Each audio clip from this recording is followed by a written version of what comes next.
Okay, video 2, gravity. Gravity is the force that actually caused the apple to fall and for Mr. Newton to wonder why it fell downwards. Any object on planet or any object that has a mass can put or experience or can pull another object to it.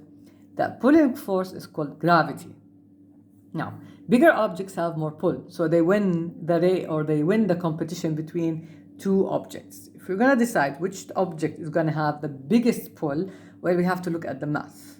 For example, the sun gravity is enough to pull planets around it, 9 planets, and make them move in a certain orbit. While, for example, gravity on Earth pulls every object on it, and it also can pull the moon to turn around the Earth in a special orbit. Now, the bigger the object, we said, the more mass the object has, the bigger gravity it has. Now, what is mass? Basically, it's the number of particles or the number of atoms in an object. So this object has more mass and this object has less mass. So this one, if we're gonna see who's gonna pull the other, this one will have a bigger gravity pull while this one will have a less gravity pull. So this object will act with a bigger gravity on this one will have more pull force or more gravity force.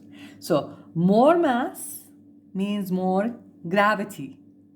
And less mass means less gravity. But one note, mass doesn't change. This object will have the same number of atoms no matter where you put it. And this object has the same number of atoms no matter where you put it. But gravity does change with mass. So remember that. Mass doesn't change, gravity changes, and it depends on who has the bigger mass and who has the less mass. Again, a comparative between which mass is bigger and which mass is smaller. Now, the pull of gravity on mass is called weight. So if you have an object on planet Earth, like a box that weighs 10 kilograms, the unit of mass is grams or kilograms, and it's pulled. Now, what is the force acting on it? Well, we evaluate it as 10 newtons per kilogram. So whenever there's an object on planet Earth, we evaluate actually it's 9.8, but nonetheless we take it as 10 to make calculations easier. Now, the 10 here is the gravity force of planet Earth. It's the same everywhere because planet Earth is the same everywhere. Okay? So whenever we want to evaluate the force acting on mass, or the gravity force acting on mass, we call that weight.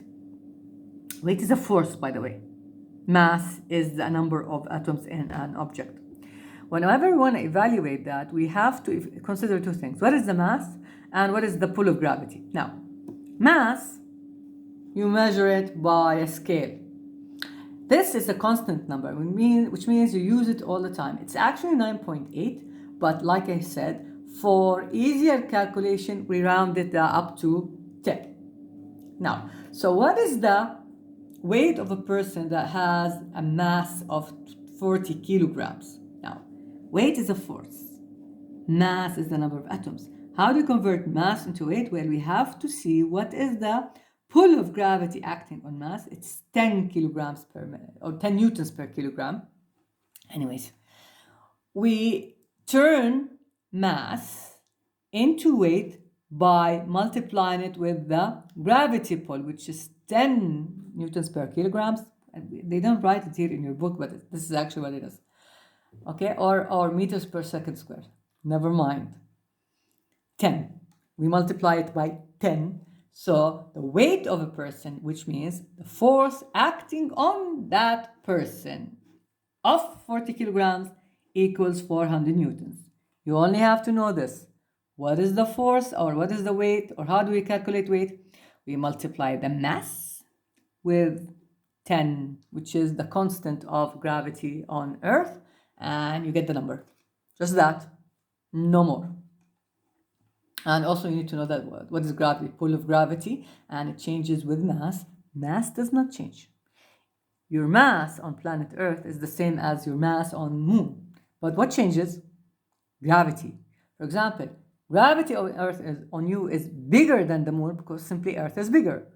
If you go to the sun and you manage not to get burned, you will experience more gravity because sun mass is bigger than the Earth.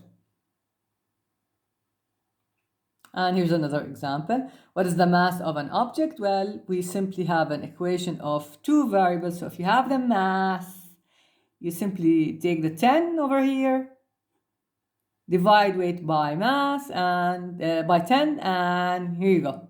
Simple mathematics. I hope, at least, it's simple mathematics. Okay, another force is friction, and that is the topic of the next video, friction force.